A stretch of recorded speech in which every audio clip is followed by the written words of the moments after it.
Hello, hello. Today with us is Milo Shapiro, and he is public speaking coach who helps people to be great in public speaking. Hi, Milo.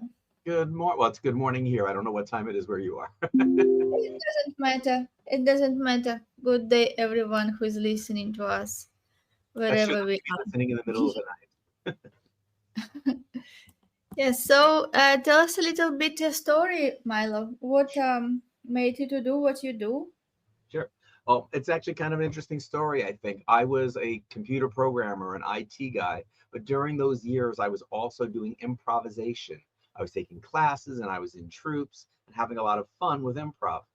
Around 1997, I discovered a website for a company on the East Coast of the United States doing improv based team building classes, teaching people how to do improv to improve their work performance. Because improv is about listening skills and building on each other's ideas and creative problem solving. And I ended up in 2000 leaving my job and starting a company doing team building with improv. Well, eventually people started saying, you should do this with bigger crowds, do it with audiences where you get the whole audience playing the games. So I learned about the speaking industry and developed a keynote. The keynote theme was about not having to be perfect all the time. It's okay to make some mistakes in life. Don't be so perfect all the time. It keeps you from being great to try to be perfect. And that actually did better than my team building. It kind of became 80% of my business was speaking and leading crowds in these games. And I thought that was going to be the end of the business, just those two things. And then about 2 years into doing that, people kept coming up to me after my speeches and saying, would you work with me on my speaking skills? Would you come in and work with my staff on their speaking skills? And I kept saying, no, that's not what I do. I mean, I had many years in Toastmasters, which is a group that helps people with their skills. And I'd taken a lot of classes in public speaking to become a speaker, but I had never tried to help other people. And finally, one day, someone came up to me and said, I need help in speaking, and I really think you're the person who is the one to do it. And I only have 2 weeks to get better. Please help me. So I said, well, okay. He was selling on a home shopping network, and he wasn't selling enough. And they said, you better get better fast because we're only going to give you one more try. So we pulled out these old VHS tapes. That's how old this story was. We watched him, and I said, oh, yeah, I can see ways that I could definitely help you. He was off-putting to the audience. He looked anxious, and he was rushing, and just a bunch of things he was doing wrong. And he went back the next time, and instead of not selling enough, he sold out the entire product line in 5 minutes. They have 2 minutes to fill on the air after they sold everything. And they said to him afterwards, what did you do different? You were totally different on camera. The audience loved you. And he said, I hired a speaking coach. So when he came back and told me that, I said, I better put this on my website because I guess I'm good at this.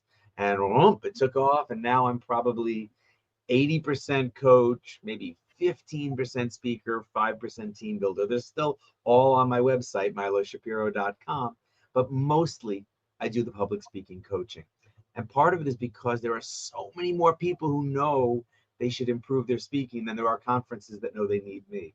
So it's a much easier thing for me to market because I get calls from people who just hit my website going, help, I have a presentation to give, or help, I give presentations all the time and I feel like people aren't interested or picking up their phones and doing things while I'm talking. And that's a shame if they're not using their time to the best of their ability. And everyone can improve. It's really a very learnable skill.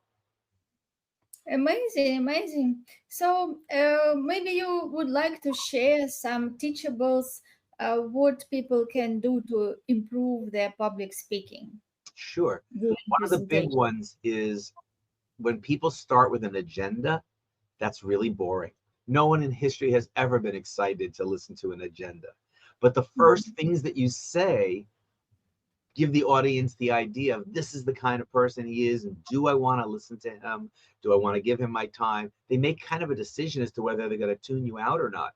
So those first 30 seconds are critical, and most people do it with something really boring. Either they start with an agenda, or they start with things like, well, good morning, I hope you're all enjoying being here today. I'm certainly honored to have the opportunity. Boring, boring, boring. So come out and say something right off the bat that makes a difference. I read a study that said that college students decide in 9 seconds if they're glad they're in a professor's class. And most teachers don't give any thought to the first thing they say to their audience. But after the ninth second, the best that professor can try and do is change their mind and try to convince them that they're interesting. How much better is it to make a first impression that makes a difference? So, for example, in the speech that I do based on my book, I have a book called Public Speaking Get A's, not Z's. We don't want to put our audiences to bed. And in that speech, people expect me to come out and do something like they've seen before. An opening like, oh, what would it be? Something like, when you have a reason to give a presentation, you want to make sure the audience finds you interesting. And there are problems that you might find, blah, blah, blah. I go right away, throw all of that away. And I come out and I say to the audience, I had the pleasure of knowing my grandpa Harold for 37 of his 94 years. He was a great guy, but he had two ways that he was a little peculiar. One is he was really cheap, and the other one, he was really stubborn. And then I start sharing a story. Well, nobody expects me to start right away with a story. And so I pull people in, and the moral of that story is a time when my grandfather didn't communicate effectively and didn't get what he wants. And then I move into talking about how we want to communicate more effectively. We want to help get the point across the way that we want. So the audience gets caught up in the story, which brings me to the second point of the two that I wanted to share, which is we should be using stories more. People can only absorb so much data, but stories we will listen to. And if it's a well told story and the story makes the point you want it to, that can make a big difference. Now, that was kind of an out there sort of story because people don't know why I'm talking about my grandfather at first, which is also part of why it's interesting. But you can tell the story behind your data.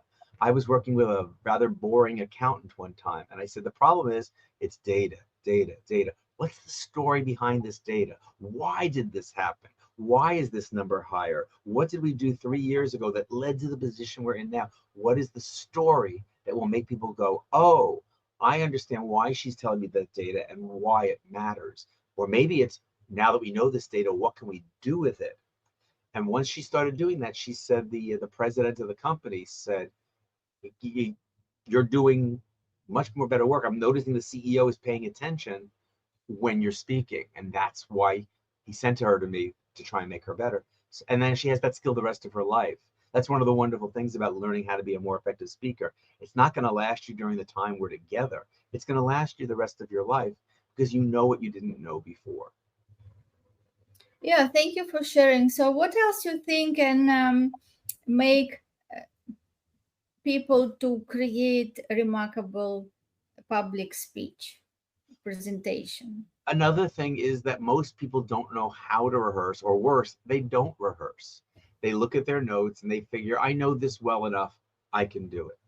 Well, you need to think of it a little more as a performance. If people had a choice between two presentations, and one of them was Elaine is going to tell you what that she knows about a topic, and the other one is the Elena show with singing and dancing, and everything's going to be a lot of fun, and it's going to cover all the material that's happening in that other room, who would choose the first room?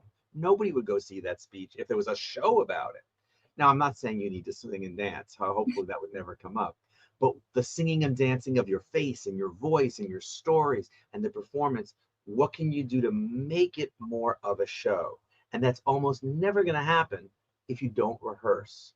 When we rehearse, we have the opportunity to go, I didn't really love how that came out. Maybe I said too much. Or, maybe that would be a good place to add a little story. Or maybe just sound more excited about something. There's different things we can do to make it better. And you only find that when you rehearse. I did a 10-minute presentation recently, and it had probably 50 or 60 slides. And the person was shocked. They said, I've never seen so many slides in 10 minutes. And I said, well, I spent about 2 hours preparing for those 10 minutes. And he said, nobody's ever put that much time into my program before. I said, well, it was good the first time I did it. He said, but it was great by the time you got to me. I said, yeah. I had all those pictures popping up. It was almost like watching a little movie that went along with my story, so that it was fun to hear what I had to say. And he said, I have to tell you, that 10 minutes flew by because I was caught up in watching all the images and you seemed like you knew what you were doing. I said, yeah. By the time I came to you, I had done that.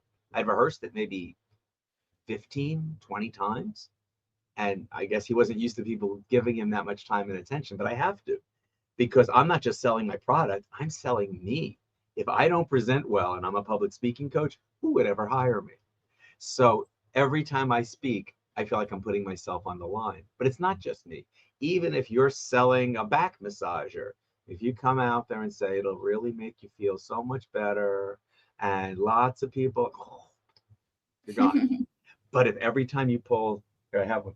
I just thought of it because it was sitting here. If I pull this out and I talk about the fact that it was an important night in my life and I was all twisted like this, but then I used my trusty back massager and all of a sudden I started feeling better and I got out on stage and I was great. And good thing I had this thing at home or I never could. Now I've made it seem far more interesting than I'm selling a back massager. And they are great. It's a great back massager. I'm not selling that. Yeah, yeah, it is really good when people put energy. Yes, not just information, but they put energy and help other people to see the pictures of what they say. As just as you said, like the presentation or speech can be like a movie. That ability to help people to see those pictures in their mind and have what we say associated with something that important, that makes the difference. If you're only using your words, it's about getting them to see those pictures, like you said. But if you're doing a slideshow, something like PowerPoint or Keynote, one of those products, then you have the opportunity to almost turn it into a movie in their mind. Because if I show them the pictures, they connect all the images of the pictures. So the story about my grandfather that I was talking about, I didn't tell you the whole story, but we end up taking him to a restaurant. He makes a reservation beforehand, but he doesn't put his teeth in before he makes the reservation, and they misunderstood him, and that's where the problem comes from. So when I tell that story, there's a picture of us getting to the front of the restaurant. There's a picture of us talking to the maitre d and getting seated. There's three different pictures of the waitress in different places, and I'm turning it into this little movie. And by the time it's over, people feel like almost like they were there, and that's worth the extra time. Yes, yes, amazing. And some people are afraid of public speaking. And it is a saying that public speaking is number one fear, that Right. people are afraid of public speaking even more than they're afraid of the death. So, And there's a good reason why. Most of us were never shown how to do it. And then we get up and do it, and it doesn't go well. And that reinforces this is scary. I'm not good. I'm not good. And yet I have to do it again. Oh no. And I'm more scared the next time. Most people are more scared the second time than the first because they don't know that they're not good. They don't know that it's scary or that it feels scary until they do it. And so it gets worse. It builds that fear because we were never shown how. I think people talk about a phobia of public speaking, and I don't think for almost anyone it's a phobia. I think in most cases it's a perfectly rational reaction to being asked to do something that you've not been taught how to do well. Of course, that's scary. If if we had 40 people staring at us when we were 5 years old, every time we tried to learn to tie our shoes, we'd have a phobia of tying our shoes. Instead, this is where it shows up. So what I like to say to people is it's unfair, that assumption that if you know the language you're going to be speaking in my case English, and you know your topic, in my case public speaking skills, you should be able to get up and give a presentation. That's just the next logical step. And there's like 20 things you need to know before you do a presentation, and very few of us are shown how. And then we see these people we think are talented speakers. I don't think there are so many talented speakers. I think there are people who intuitively have figured out, they just know what those 20 things are. They didn't need to be shown, so everyone thinks they're talented. So I take the people who don't think they're talented and I teach them those 20 things. And they go, oh, I could do that. Oh, that went better. And every time I say, yes, that was it. How did they feel? I said, yeah, it was good. The fear starts to go away. One of my clients, Ellen, she lets me use her real name, otherwise I wouldn't, but she's endorsed me all over the place. She called me because every time they did their weekly staff meeting, she's in the military, and went around the table. She said she was terrified. She would ramble on and on. She would sweat through her uniform because she was so scared. And she said, I need to conquer this because it's going on every single week. And she got better and she got more confident. And they eventually said to her, you're going to be the one who briefs the admiral when he comes to to the base. She said, no, no, no. I'm the one who's so scared I had to get a coach to talk to my coworkers. And her boss said, I don't care if you're scared or not. You're the best one here now. So she briefed the admiral. And on the way out the door, he said, she was very good. Now I understand this. She should be the one to brief the congressman. And after he let you, I don't want to brief the congressman. And he said, you don't get to say no to the admiral. So she briefed the congressman, who she hoped wouldn't say anything on the way out the door. He didn't. He never said anything at all. So she thought, phew, that's over with. And then he sent an email and said, she was terrific. I really understand this better. She should brief the White House. So she went from her coworkers to the White House in 3 steps, and then another congressman. But after doing the second congressman, when we talked, I said, Ellen, you haven't mentioned being nervous once. And she said, oh, I think I was so excited with the new stuff I was going to tell the second congressman, I forgot to be nervous. I said, did you even hear what you said? You forgot to be nervous. And she said, oh, you're right. I think I've got this now. Because she knew she was good. There was nothing left to be nervous about. And she started having fun. And now she loves when she gets to speak. Yes, yes, exactly. And another also thing, how not to be nervous is to think about people and to think about the value which we can give to people. So to shift the focus from ourselves to people and just being valuable and do the best. And even more than just being thinking about them, sometimes thinking about the people is what makes people nervous. There's so many of them, and what are they going to think of me? So I say, don't think about yourself and don't think about the people. Think about the message. What is the message you want to get across to them? And if you simply focus on delivering your message to the best of your ability, that's all anyone can ask of you. And they will end up liking you. And if they don't, that's on them because you did your best. Yeah, exactly. Yeah, to think about the value, to the value which we can help people, that there are people who are looking for solution, right? And if we know that we can give these people the solution and we can help them, we can transform their lives. Maybe they are here who need to hear that. Yeah, so when we just shift the focus from ourselves just to be helpful and provide a solution and that very important information which is in our message, it also will help to have great energy and not to be very like scaring or worrying, what I would say. I think that we all know what to say, and of course, if we know the structure of of our presentation, the best way is just to relax and get that power to speak through us. Yes, like when we know the subject, when we know the structure, just relax and just let that spirit, I would say, yes, spirit that already knows everything, just to have that idea that I'm here to provide value to people and let that spirit do the work through me. Yeah, so this is way how we just release the tension and just providing the value and become the best what we can do in that situation. You said one thing, and I agree with everything you said, but you said once you know the structure, and that's the part where a lot of people struggle. And that's one of the things that I help them do is understand the structure of a speech, what should happen when. And again, like amongst those 20 things I said we need to learn, how should we lay out a speech so that one thing leads to another in a way that makes sense, that's going to pull people in and have them feel like the time flew by. So you you need to know the structure, and once you do, then you can go to that place you were saying of letting your better self come out, your spirit fill the space and do a good job with the material. But there are things to know before you get there, and they're learnable.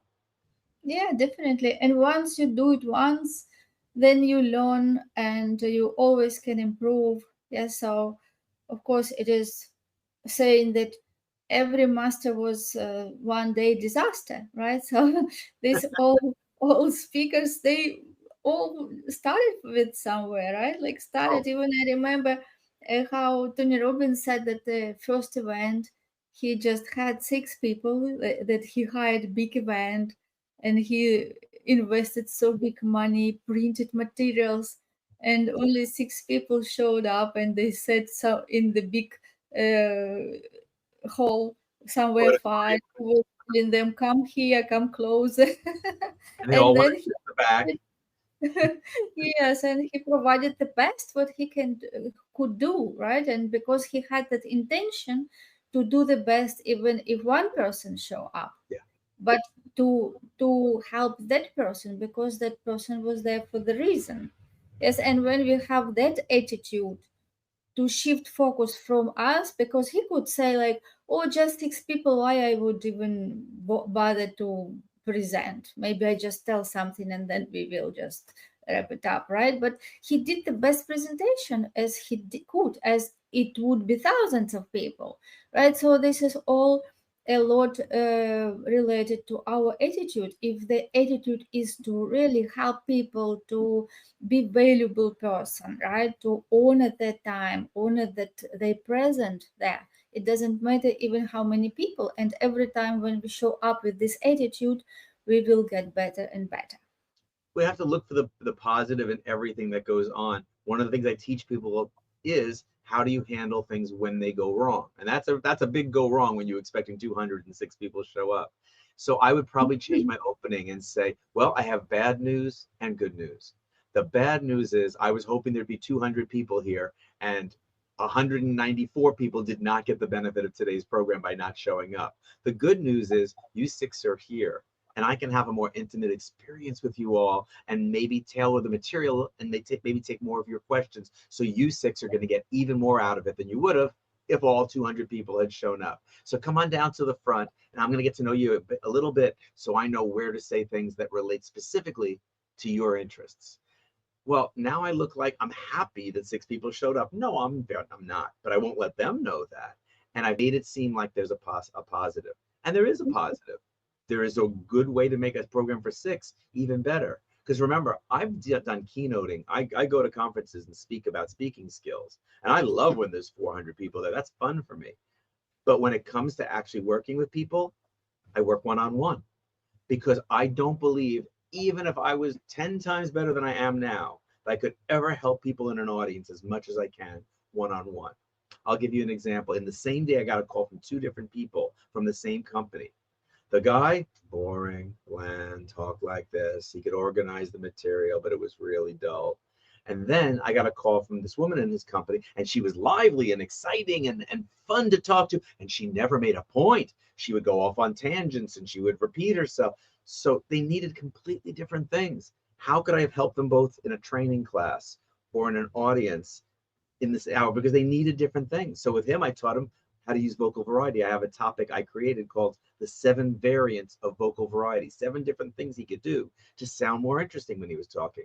And with her, I worked more on the 4 steps to successful speech structure because she needed things in place to keep her on track, to organize her material. And they both got better, and the coaching didn't look alike at all. And that's why I love coaching. Yeah, yeah, great. Yes, so it is always a different perception, right? Like we can turn any situation to a positive because there is the law of opposite. There is always good and everything negative, everything bad. So this is how we want to look at the situation, which from which perception. And of course, it is the individual approach for every person because everybody is different and they need different skills and different techniques to improve their public speaking skills.